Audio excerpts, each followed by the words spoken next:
city and the state already have shit that on your equipment. roads They already already. spray the side of the road with all sorts of shit. Yeah, so I figured Ooh. just get the same Instead of trucks, having the dead same zones there, vests you'd and have these shit, super and just lush act zones. like we're like official Oh, and shit, shit. and just like spray that shit. That's a good idea. Here in Mount Vernon, there's no regulations for smogging, so you could just have like, and there's those guys with the huge trucks that are just, you know, The coal roller stuff. well, they're just, you know, their exhaust system is like just pumping out these huge clouds of diesel smoke. Yeah, they call it rolling coal. Yeah, Rolling so I'm coal. thinking just like back of the car, vortex mixer, But just we can do the same. and you drive right by them and just, yeah, Yeah. super down. So this exponential thing, if we start to think about it and you start to build towards systems that are continue to grow, you know, same thing with your field. If you're always putting a bag of fertilizer, you're linear. But if you're putting out microbes and they're gonna grow and grow and grow, now you're on this exponential trend. And so just in your thinking, think that way. What's the most bang for the buck? Exponential.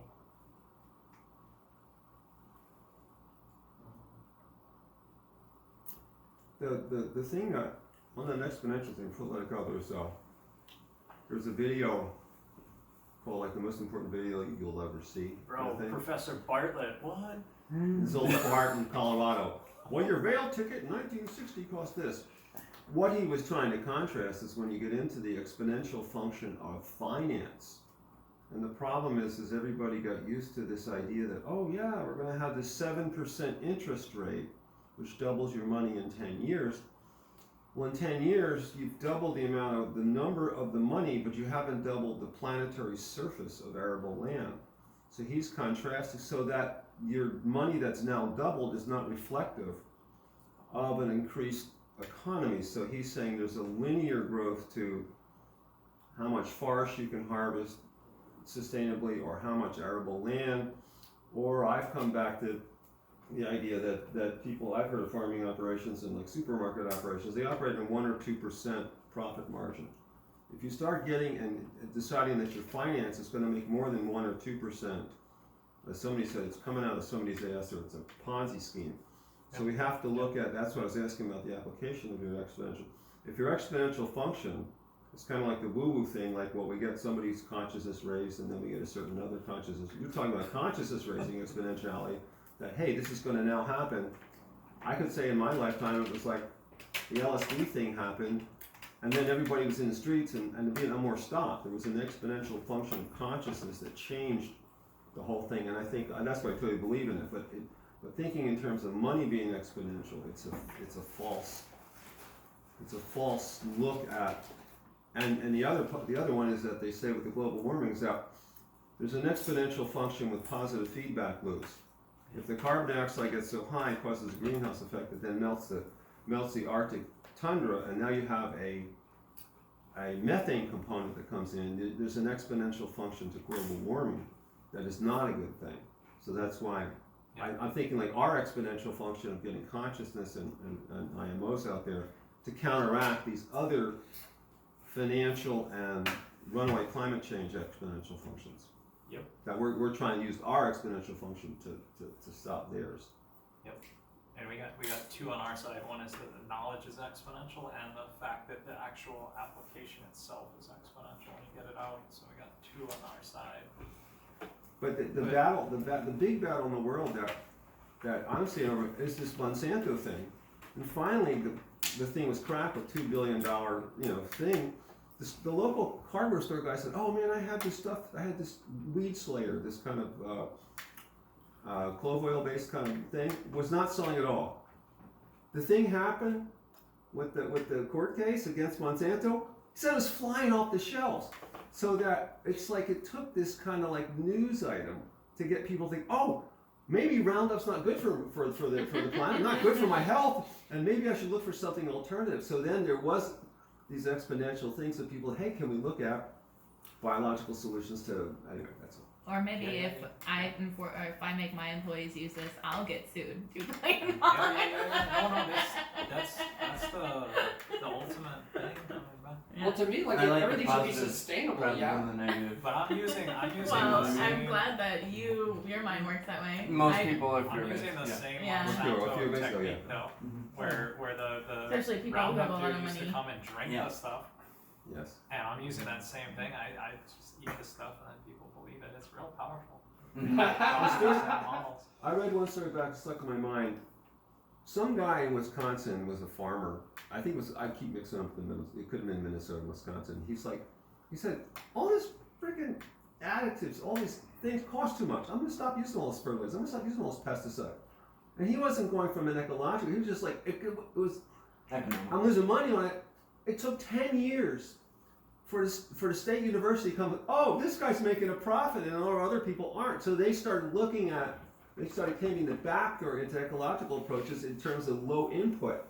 And it's like, why did it take 10 years to follow a positive economic model? And that's why I'm thinking that, that's what I was wondering about the A&M, Texas A&M and this guys. Are they coming in and saying, hey, this is real, how many, and they say, oh, it's going to take more funding, right? Yeah, yeah. It's going to take a while to kick those guys at the Aggie university level to come back and tell the farmers who are only going to have their ear peeled to the university, not to some guys hanging out in Hawaii. The universities only do research based on where they get funding, and they're getting funding from the people who are making money. So it's like the pesticide companies are giving Pumping them the money grants in there, right? to Yeah. the universities. The universities are It's the doing same with research. medicine and pharmaceutical companies and herbalism. Right. Give me money. I'll do good research.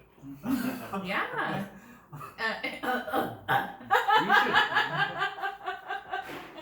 You should tell them that. Maybe some money will come your way. Yeah, we'll see. For the people who aren't like us, who are interested in like a healthy economy more than we are money, like.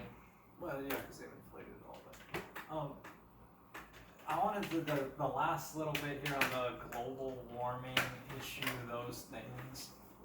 In my understanding of it, and this is just all you can have your own thing. I don't want to blame anybody, but my thing is that the carbon that's being released is somewhat like, it could cause issues, could not. To me, the biggest issue is that we're digging up these carbon things that were stored way below, whether it's coal or oil or natural gas. They're carbon.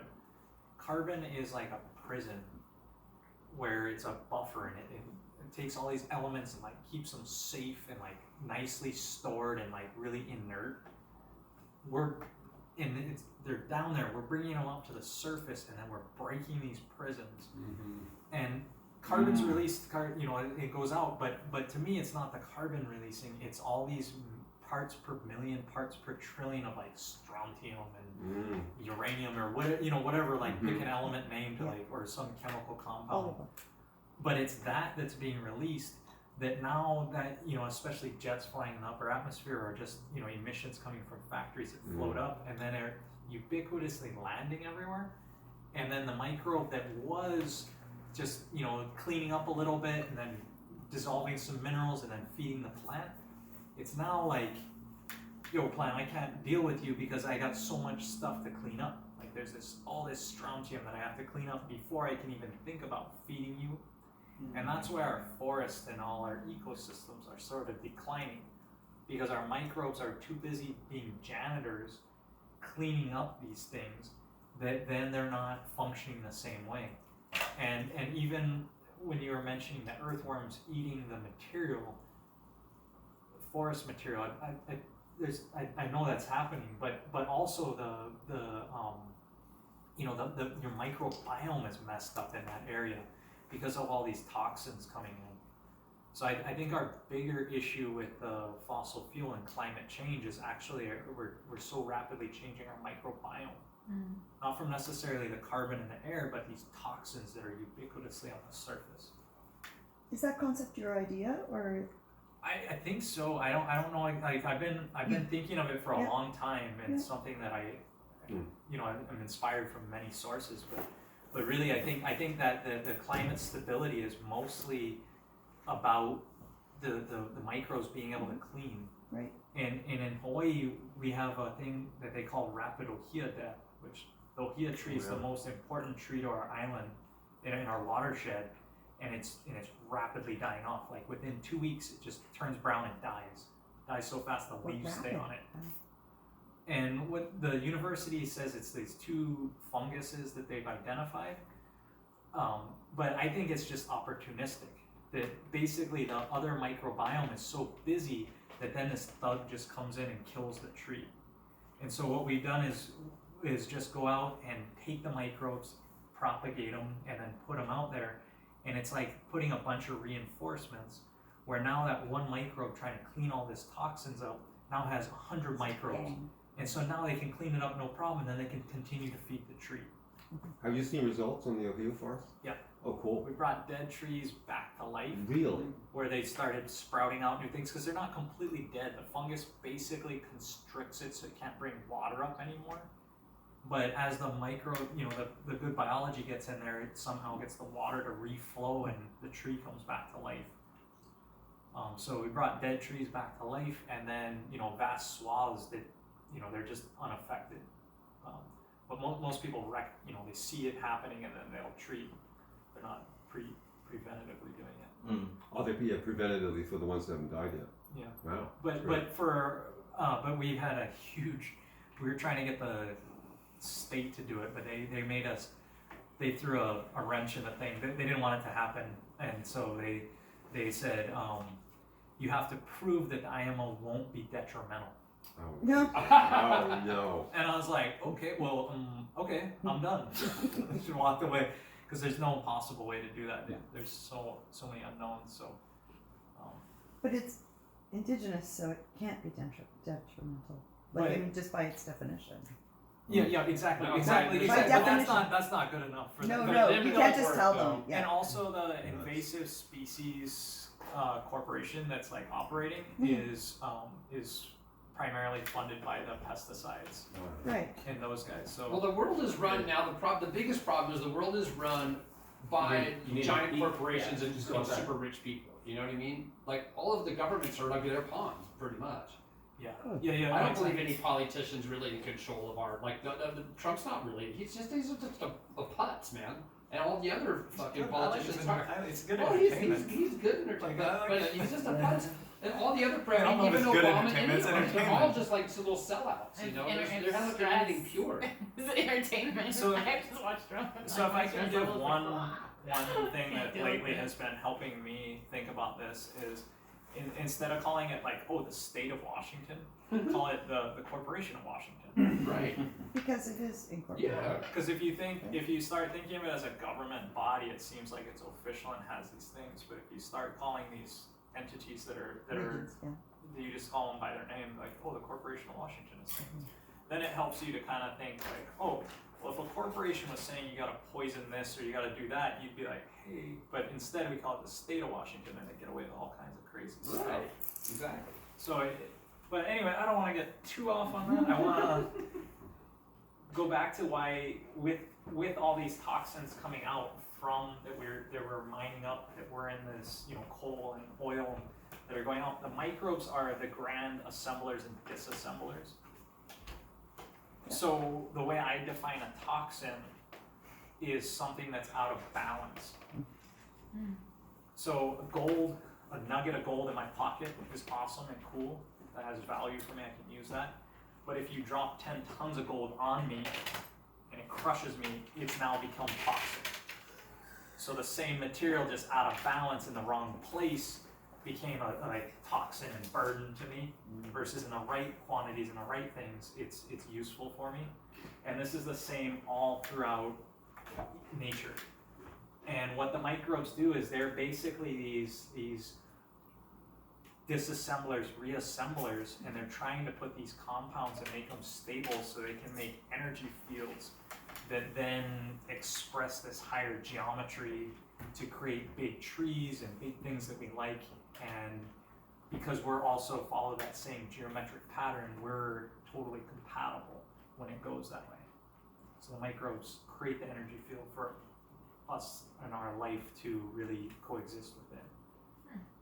So thinking of them as these, assemblers and disassemblers to try to build a better field to support more energy, coming from the sun hits the earth. and then the microbes are that are heat, them reproducing, creating different energy fields. And then also, you know, the reason I embrace the microbes is they're exponential solutions. Almost anything you do with microbes, it grows really fast, it's exponential. And you know, when they clean soil, they really clean it. Like when Fukushima happened, they just scraped all the soil, put it in bags, and put it in a pile, and they're like, it's clean now. It's like, it's just over there. But you could take the same thing and get those microbes in there, and in fact, even in Chernobyl, there's biofilms growing in the core of the reactor where nothing should be growing, should be completely sterile according to like what we know. But you go in there and there's biofilms growing. And those are these IMOs that have turned into extremophiles that can handle that. If you're able to go there, culture those, and then spread them to another area, they're already adapted to cleaning up radiation, digesting it, assembling, disassembling it, put enough carbon in that environment, and now they can clean up almost anything. So you guys got Hanford here. It's a nice, good thing to clean up. But cleaning it up with biology, you know, taking this, I know Paul Stamets' solution for Fukushima was drop like a foot of wood chips and do these things. You know, we can implement those types of things. The tools I have in natural farming are, you know, can you do that without that amount of wood chips? Can you still get the biology? Can you still feed them the exudates? Can you still get the same fungal hyphae to you know, occupy this area? And if you go get the IMO collection from the right area, feed it the right biostimulants, I think all this is possible. So I'm really hopeful for what we have, and you know, and the more we embrace the microbes, the more we return to the golden age of like life thriving without struggling too much, besides, you know, figuring out what to eat and where to poop, you know. I know that they're using effective microorganisms to clean soil in Japan, Fukushima City. What do you know about EM in comparison to IMOs? So I call the EM the police, and I call the microbes the citizens. And so there's times you need to call in the police, and there's times it's better to let the citizens do what they need. My friend Gary in Oklahoma is cleaning up oil spills. He's using the lactobacillus, the police, plus comfrey biostimulant, feeding those, and somehow using hay bacillus too. But he mulches with hay, puts the lacto in the, and just cleans up oil spills. He's also cleaning out stuck drains in restaurants. They get all clogged up. He'll pour some of the microbes down, and 24 hours later the drain is clean. Cool. So there's all kinds of applications to like really clean with these things. And like we were saying, the showering, man, you get these things on you. Clean, smell good. I wash my clothes with the microbes, so it's always inoculated on my clothes and things. And the last point I got up here, microbes work day and night for minimal payment. So we're kicking back after we spray the microbes, they're still out there working, and they don't, you know, they just want a little bit of food. They don't want some huge payment. Keep the environment nice, and it's nice to, they're so benevolent towards us. So we really treat them like shit.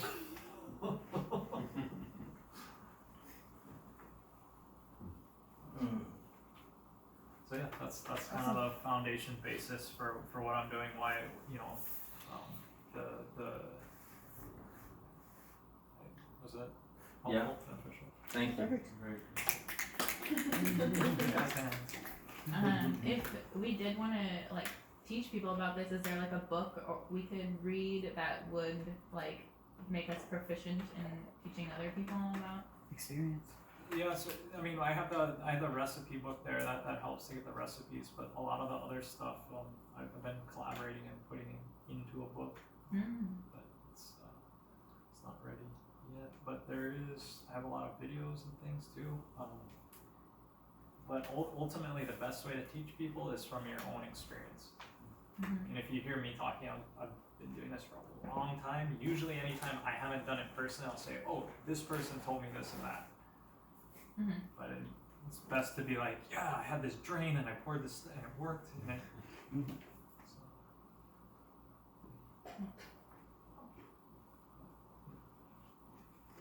Cool.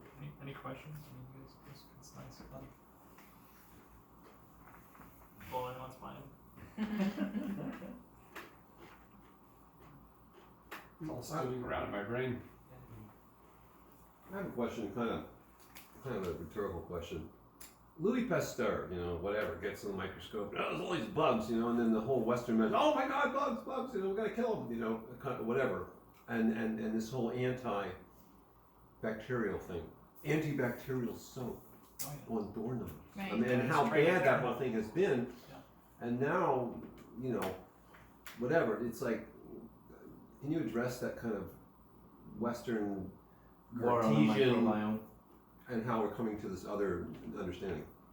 So another, if you've looked up Louis Pasteur, there's another guy that he was contemporary with, who was Béchamp, Antoine Béchamp, and they were basically kind of rivals with each other. Béchamp would figure out this stuff, and then Pasteur would plagiarize him. Oh. And well, at least that's the story I read. It was kind of biased toward Béchamp being cool and Pasteur being a dick, but How do you spell that? How do you spell Bouchamp? Kind of like Bechamp. Okay, Bouchamp. There's probably Béchamp. a French way to say Yeah, it. yeah. I don't know. the English way to say it is Bechamp. Bouchamp. Yeah. But they were contemporary with each other, and they basically had two competing theories. One was environmental theory, and the other was germ theory. So environmental theory means that I get sick because I'm cold or something, and then the bugs see this and they biogenesis, out of nowhere, they come out of nowhere because I created a crappy condition, I then get sick. Versus Pasteur was like, well, it doesn't matter what the condition is, if I put this bug in there, then sickness will occur. And I believe that the ultimate problem was they were on two extremes, and the truth is it's a combination of both. Mm-hmm. That if you have, environmental conditions and then someone sneezes on there, and you get then it takes off. But if you have a strong environment, someone sneezes, it doesn't make a difference. So it's environmental plus germ theory, that neither guy was directly correct. But if you start to go into the biogenesis side of this, you start to get into T cells and bions and other researchers who have basically found that there is a zymase, which is some core thing that then the environmental conditions create it to go and manifest in these different ways. So that the core life is there. That's why the pasteurization sort of works. You can preserve things for many years and you slow it way down because you've limited your amount of T cells that you have, or this root of life. So I don't know. I mean, it's still that's where the fringe and the edge of my research is in just reading, because there's a lot of stuff out there about that. But yeah, basically those and also what's his name? Let's see. Bruce Lipton. Is the guy's name. Mm-hmm. And he says, you take the human stem cell and you put it in a petri dish and it becomes bone or fat or muscle, or those three things, and it's the same cell that you started with, and it's based on environment, how it manifests. It holds all the information. Yeah. And so I think the ultimate truth is somewhere along those lines, that there is these things, and really what it is it's only our resolution can see that small. If you really went down, it's you ever heard that ancient saying where it's what is the world on? It's rests on the back of a turtle, but what is that turtle standing on? And the guy's this turtle's the whole way down, man. No, it starts. The sleeping Brahma has a lotus on his belly, and then underneath the Brahma, what's underneath that? It's a turtle. What's underneath? Yeah, the turtle's all the way down. Turtle's all the way down. Yeah. That was my favorite thing. it's like what's under? Well, turtles all the way down, and I think ultimately what this weird reality is we're in some sort of like loop that you go through, and depending on what scale you are, you have different resonant forms. But you know, like what is a zymase? Well, it's actually a microbe that was so small that we couldn't resolve it, and that you got life all the way down, all the way up, and we just see this reality that we see here. And Sheldrake, of course, has this whole other thing, right? Yeah, well, The morphogenetic field is not something you can see, but there's this field that's out there that help. Once you've created, like he said, a salt molecule, well now it's so much easier to form because the field's already there to create that salt from nitrogen, sodium and Yep. So, Yeah. so there's all these fields that are underlying things that you'll never see it, or it's beyond. But that's the cool thing about the microbes, and starting to understand like sacred geometry, how things, you know, starting to see form and all these things grow and how it's all interrelated. It's really cool. So I had a crazy realization recently that everything is just a fractal of a fractal within a fractal, and so on. Just like your turtles all the way down. yeah, that's true. No, that's what I had, this realization that maybe with a slight microdose of some good mushrooms. Yeah, I was just sitting Like there thinking microdose. about it. It's not Yeah, I good really fun. like microdose on mushrooms, man. So if I brought my microdoses. if you can keep that like fractal a tenth of a idea, gram or something. that's why the IMO is so important, because you're not actually collecting every microbe, you're collecting a fractal of it. Right. If you do it right, then that thing can then morph into what you need from that. You're creating like a template, and so that's again why this is so powerful. Nice. Yeah, we want to do it in our land and then into our friends, you know, and Do the IMFs like microdosing? Or the IMOs like microdosing? sure they do. They are the dosers. Yeah. Somebody just told me, I was talking with a guy and he was Sami, but he'd never been back there, and he talked about in Lapland, everything eats the amanitas, the deer eat it. He says there's scars on the amanitas. It's not from slugs, it's from all these animals. The animals themselves are microdosing on amanitas, is what he pointed, what he said in the northern forest. Yeah, like cats do on catnip. Yeah. Yeah. You get high on microbes? Yeah, you know, that's a Dear part God. of, I mean, everything essentially is a So drug. I heard about Animals. Jimi Hendrix would like put acid on his forehead, like while he would perform and stuff. So I thought, oh yeah. So I put microbes in here. Nice. So microbes are constantly like.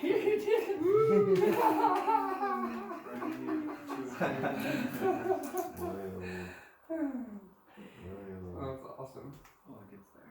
How long have you been doing this? Not that, but Korean natural farming. I got turned on in about 2007.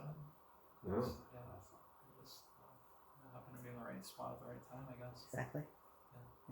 So over those 7 years, how many neighbors or people have been influenced by what you? How much do you feel like your exponential impact on people? Have you seen? 12 years. Yeah, Or 12, I'm sorry, yeah, 12 years. I'm not sure what year. But 12. well, so when I first got into natural farming, and you know, you would go into the town and say IMOs or something, and you know, no one has any idea what you're saying. Now, if you go into Hilo Town and you say IMO, people are like, oh yeah. Yeah. Like either they've done it themselves, or like their cousin's brother's auntie's uncle has a pig that doesn't have any smell, and like they all know someone, and so now it's become like a mythos meme type thing. Nice. And whether people are fully Sweet. embracing it yet and fully doing it, there's a bunch of people. Is that like other islands too, or just Big Eye? Big Island's definitely the epicenter, but then I would say Maui and Kauai are also cranky. Oahu, not so much yet, but Microorganisms too are like have been pretty trendy for like the last few years, just with all the Yeah. kombuchas and like yogurts are like, we got probiotics in us, you know, like it's completely come into like there were Only language. probiotics before. Yeah. But it was Only marketing so language. small. right. They've Yeah. always said I probiotics. know. But as it becomes a I know. meme, then it catalyzes into reality, and it all starts there. So it's I would say like I don't know, personally I've taught I think it's like when we become fertile soil. You know, The Stamets internet talks reaches. about. Stamets talks a lot about how mushrooms, like when he's like walking in past, he'll notice that like certain species of mushrooms that humans sort of want tend to grow along our walkways more than they do like if you go out into the forest a little bit away from that where we walk, or animals, even animal pathways.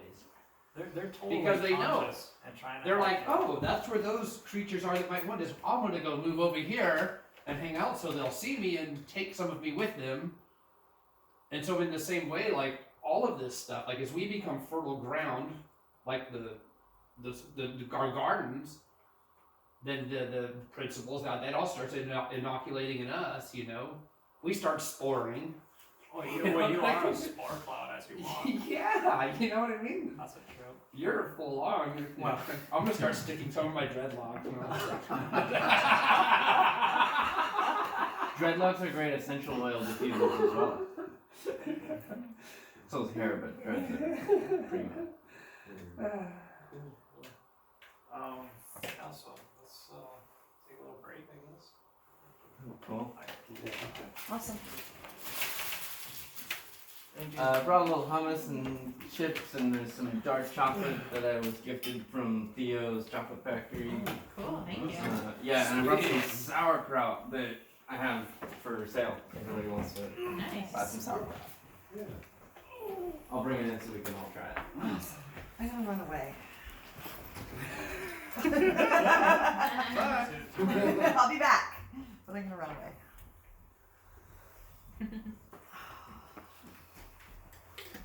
I got $100 bill if I can get honest Christmas for the one day. Who do I see Peter for the money? Yeah, you got the hat over there. Well, the hat, okay. Yeah, I'll go in there, yeah. There's an interesting,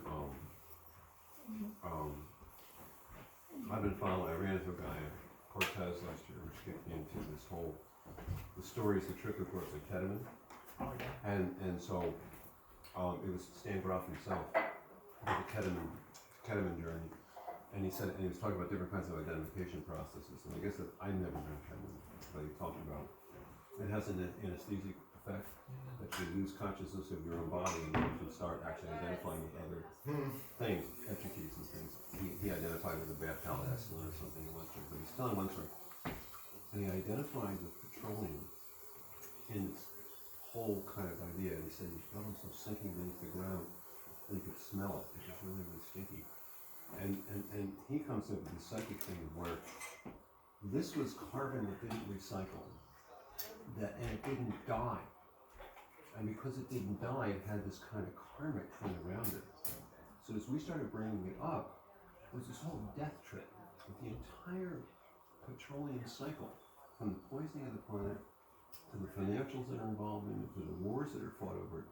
So he paints this very, very almost satanic view of the energy, the like vampirish energy of petroleum, because it never died. It never died the way surface.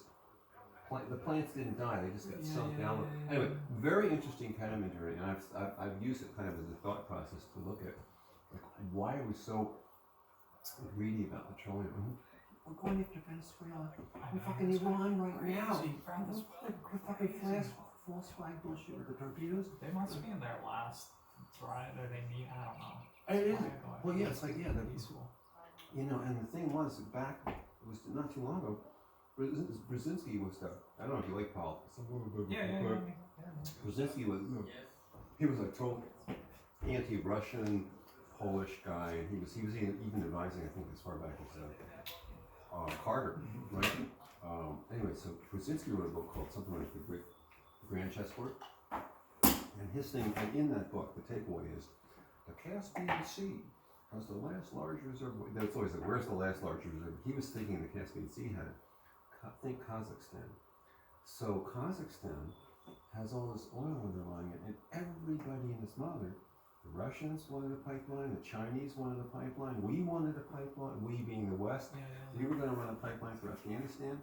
So it was also like how to get that pool of petroleum or gas, and fighting friggin' goddamn wars all over the map to try to see who gets the profit from delivering this resource to the world. Anyway, and so now, and I drive a pickup.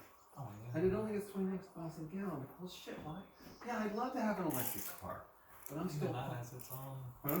Even the Even that, electric yeah. still has its own. Yeah, and I ran a lawnmower, and I'm like, well, I'm partially guilty.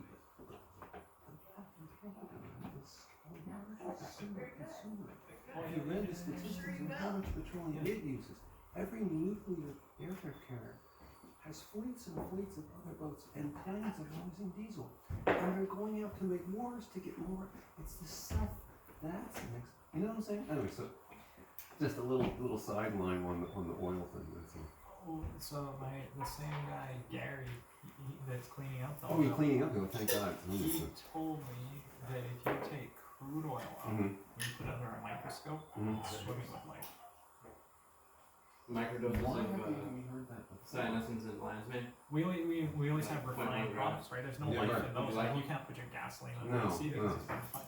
Crude oil, the stuff that comes up. It's Like, it's pretty Swimming. imperceptible. Well, the other another one. like, Will that give you tripped more me out. cognitive function. There's another one that's this guy in gold. Neurogenesis, so like creating new neural a general pathways. scientist, and So some of the information he was like putting out this proposal that there's an that you're taking abiotic. in will Yeah. Oh, I you know about no, antibiotics. I mean, in my mind, when readily. I see this stuff and I look at how the So you Earth can is and I have that understand it's memory. alive, I'm thinking it's abiotic, and or it's weird to me that it's found in like deserts under where there were trees, and then somehow it's like down there, like as if it Yeah. was like they killed the trees at tops, and then all of a sudden that stuff migrated down to like be Oh. safe, and then as you bring the trees, they come. Like, I don't know, like I. Yeah. Gold. The thing that Gold said that they did really deep hard rock drilling, and they found little micropores in the rock, saying that there was something that was eating the rock, and that they thought that, and his idea was that these microbes and or fungi were living off of gas working its way up through the fissures. That it was one of those kind of like the extremophiles that live at the gas vents that live off hydrogen sulfide and are creating carbon in, but basically saying that there's biology in the friggin' solid rock, way the hell down in the crust. Anyway. That was kind of mind blowing. Yeah, so the microbes are, and the thing, well, we're going, if we fry the planet, there's no Yeah. Although, like, if we partner with them right now, there's no reason. Yeah, like, no we reason can to. do it. Like, and still you can continue driving our cars as long as we're spraying. Not that we want to fight wars and all the other socioeconomic shit, but Yes, like, my sense is, my whole belief, when I am optimistic, which is now rarer and rarer, I say that there's a technical fix for everything. It's more like a social, political, emotional will to institute all the this is a technical fix. Just let your pigs run on wood chips and do they're very technical fixes to fix all this stuff. Because the other people are worried about peak phosphate, you've seen that one. it's like for real, it's coming on. And the topsoil diminution by all the things, and I mean, I was driving up spreading stuff. When I drove up 5, there were huge clouds of dust blowing up 5 from all these guys who were, tilling the soil of those big fields, and you could just see the topsoil blown away. And the topsoil's laced with Roundup. So I rolled my windows up. No particulate and the microdust. I don't know. I mean, hopefully we can go the other way. Hey, what's your thoughts on the remineralization people? Do you know the remineralization people? They have this idea that the clay ages, and then